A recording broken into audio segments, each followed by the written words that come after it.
जदयू के भी बहुत सारे ऐसे नेता थे, उनका मानना था कि चेहरा में इस बार बदलाव होना चाहिए था। पिछले बार के जैसा कौशलेंद्र कुमार जी एकदम छक्का नहीं मार देंगे। मैंने जीता था जदयू को हरा करके, उसी प्रकार हमारे जो कैंडिडेट है संदीप सौरभ जी, वो कौशलेंद्र कुमार जी को हरा करके जीतेंगे। अब नीतीश कुमार जी कौशलेंद्र कुमार जी को क्यों बुला करके टिकट देते हैं, ये हमको नहीं पता है। इस्लामपुर में जो जाम की समस्या है, खुदागंज में जो जाम की समस्या है, तिल्हाड़ा यूनिवर्सिटी की जो खुदाई की जो डिमांड रहा है, 46.5% वोट पोल हुए हैं 2024 के लोकसभा चुनाव में। 2024 के भी चुनाव में कोई उनके टक्कर का लीडर नहीं है।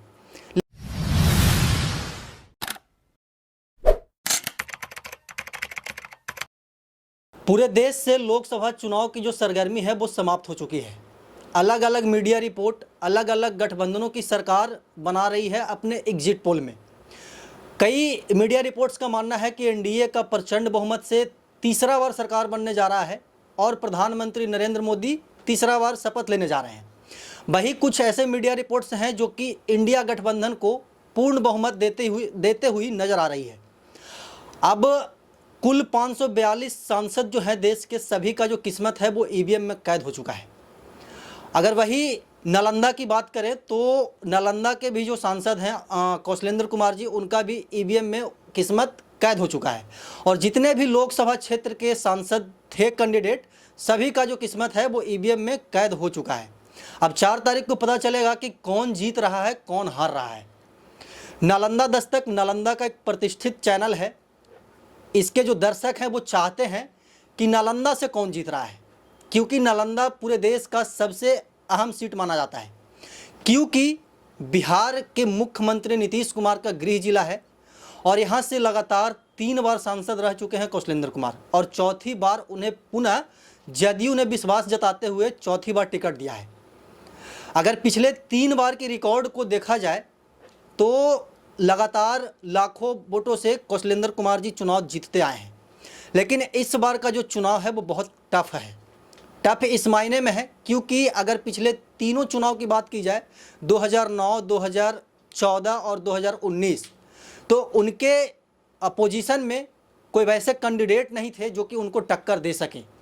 और जदयू और एनडीए गठबंधन के जितने भी क्या बोलते हैं कि नेता है, उनका आज तक यही मानना है कि 2024 के भी चुनाव में कोई उनके टक्कर का लीडर नहीं है। लेकिन सच कुछ और है, सच बिल्कुल विपरीत है। इस बार का जो चुनाव है वह बेरोजगारी, महंगाई और भ्रष्टाचार पर हुआ है, और पूरे देश का यही मुद्दा था। वो अलग बात है कि सरकार किसकी बनती है, सरकार किसकी गिरती है। नालंदा का लगभग गाँवों में जा कर के मैंने रिपोर्टिंग किया, और लगातार मैं पूरे गाँव में घूमते रहता हूँ। आप लोग हमारे वीडियोज़ को देखते होंगे तो आपको पता होगा, नालंदा के एक भी ऐसा गांव नहीं है, एक भी ऐसा कस्बा नहीं है जहां पे अमित चौरसिया का कैमरा और माइक नहीं पहुंचा हो, अगर 2, 4, 10 को छोड़ दिया जाए तो।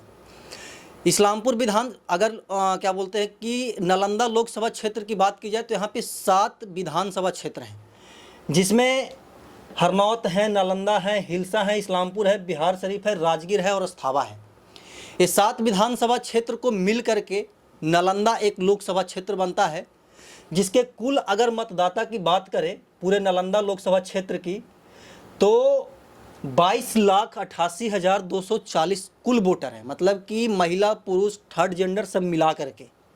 और अगर जेंडर वाइज वोटर की बात करें तो पुरुष वोटरों की संख्या है 11,96,000, और अगर महिला वोटर की बात करें तो 10,91,000, और थर्ड जेंडर 69 है।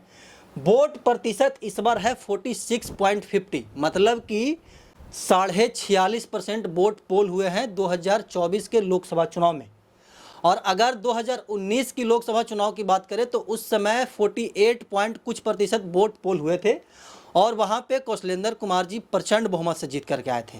इस बार जो नालंदा का मुद्दा है, जो नालंदा का क्या बोलते हैं कि कैंडिडेट का मुद्दा है, यहाँ के आम लोगों का मुद्दा है, वो मैंने पहले स्टार्टिंग में बताया आपको कि अगर नालंदा में विकास की बात की जाए तो नालंदा पूर्वी में और हरनौत के तरफ, राजगीर के तरफ, नालंदा की तरफ बहुत विकास हुआ है, नो डाउट बहुत विकास हुआ है, और सभी को मानना भी पड़ेगा और लोग मानते भी हैं। यहाँ तक कि संदीप सौरभ जी भी मानते हैं कि नालंदा के कुछ इलाकों में बहुत अच्छा विकास हुआ है, जो कि कौशलेंद्र कुमार जी के ऑपोजिशन के कैंडिडेट हैं, मतलब कि उनके प्रतिद्वंदी हैं।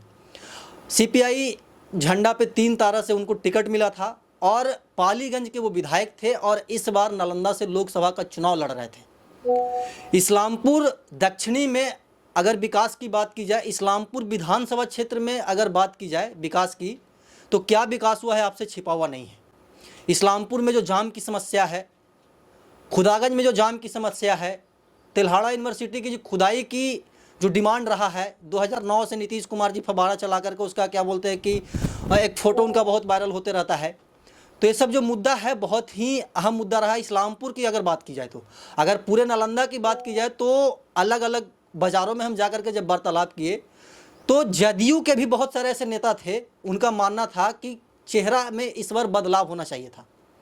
बीजेपी के बहुत सारे ऐसे नेता थे जो वो मानते थे कि कौशलेंद्र कुमार जी को टिकट नहीं मिलना चाहिए था। मेरे फ़ोन में रिकॉर्डेड कॉल है, मतलब कि कौशलेंद्र कुमार जी को इस बार टिकट नहीं मिलना चाहिए था। ये मैं नहीं, यहाँ के ग्रामीण नहीं, बल्कि यहाँ के जो जदयू के लीडर हैं, यहाँ के जो बीजेपी के लीडर हैं, जो एनडीए गठबंधन के घटक दलों के नेता हैं, वो भी मानते थे कि इस बार बदलाव होना चाहिए था चेहरा में और कोई नया कैंडिडेट आना चाहिए था एनडीए गठबंधन से।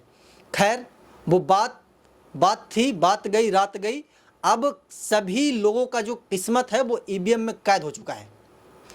अगर मेरी बात की जाए कि मैं क्या मानता हूं, तो मेरा यही मानना है कि 4 तारीख तक वेट कीजिए। मैं नेशनल मीडिया नहीं हूं कि मोदी के दबाव में या फिर कांग्रेस वाले राहुल गांधी के दबाव में आकर के बोल दें कि फलन बाबू कितना सीट आ रहा है, चिलन बाबू कितना सीट आ रहा है। मैं एक बहुत नॉर्मल और बहुत छोटा पत्रकार हूं और मुझे इतना समझ नहीं है कि कौन जीतेंगे, लेकिन हाव भाव की अगर बात की जाए तो इस बार नालंदा में बहुत कड़ी टक्कर होने वाली है।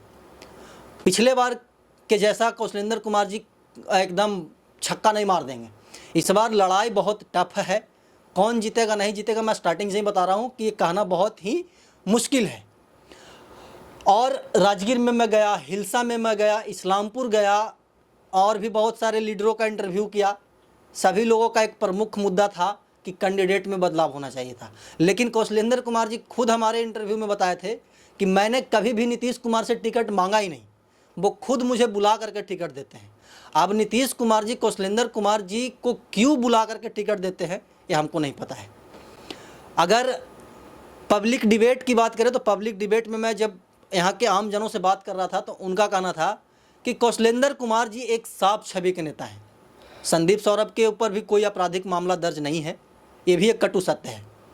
तो कौशलेंद्र कुमार जी के ऊपर लोगों का विश्वास इसलिए भी है क्योंकि बहुत सारे लोगों का ये कहना था कि संदीप सौरभ जी बाहरी कैंडिडेट हैं और कौशलेंद्र कुमार जी घर के हैं।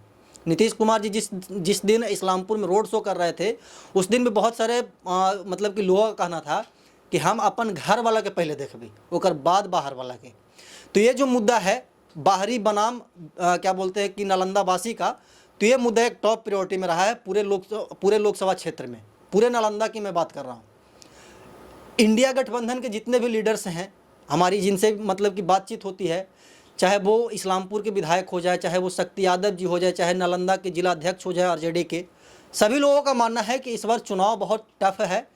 इस्लामपुर का भी एक परसेप्शन रहा था कि इस्लामपुर में जदयू को कोई नहीं हरा सकता है, लेकिन 2020 के विधानसभा चुनाव में वो सारा का सारा जो परसेप्शन था, सारा का सारा जो मिथ था, वो राकेश कुमार रोशन जी तोड़ दिए थे।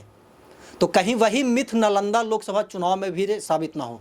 हालांकि क्या होगा नहीं होगा ये वक्त बताएगा। हालांकि राकेश रोशन जी हमारे इंटरव्यू में बताए थे कि जिस प्रकार से इस्लामपुर मैंने जीता था जदयू को हरा करके, उसी प्रकार हमारे जो कैंडिडेट है संदीप सौरभ जी, वो कौशलेंद्र कुमार जी को हरा करके जीतेंगे। एक राजीव रंजन पटेल थे, उनका मैं इंटरव्यू कर रहा था, तो उनका कहना था कि संदीप सौरभ को पैरासूट से ला करके नालंदा में लटकाया गया है। वो चुनाव लड़ने के लिए नहीं आए हैं, वो नालंदा घूमने के लिए आए हैं। उसका जवाब देते हुए संदीप सौरभ जी बोले थे कि नालंदा हम आते रहते हैं, घूमते रहते हैं, लेकिन इस बार चुनाव हम जीतने आए हैं और नालंदा के लोगों पे मुझे पूर्ण विश्वास है।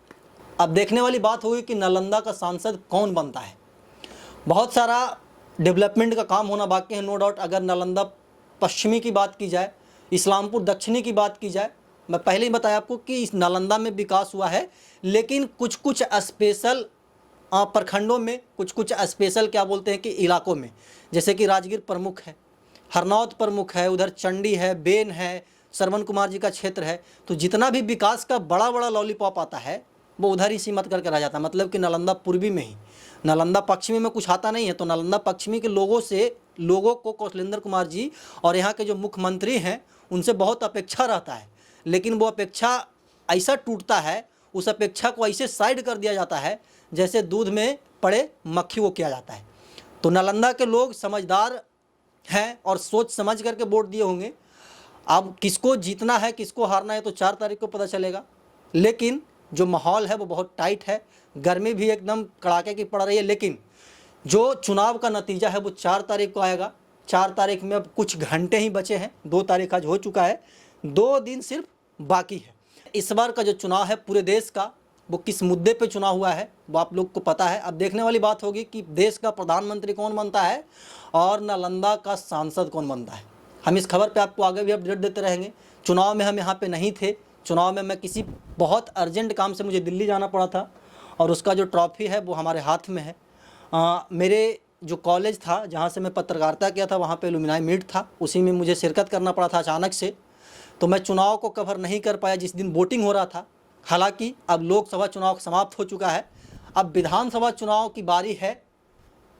विधानसभा चुनाव में जिस प्रकार से हम पिछले विधानसभा चुनाव में आपका विधायक कैसा होगा प्रोग्राम लेकर के आए थे, बहुत जल्द नालंदा दस्तक पर आपका विधायक कैसा होगा कार्यक्रम आने वाला है। तो जिस प्रकार से आप लोग नालंदा दस्तक को प्यार करते हैं, उम्मीद है कि आगे भी करते रहेंगे और इस खबर पे हम आपको आगे भी अपडेट देते रहेंगे। तब तक के लिए बने रहे हमारे साथ और देखते रहे नालंदा दस्तक।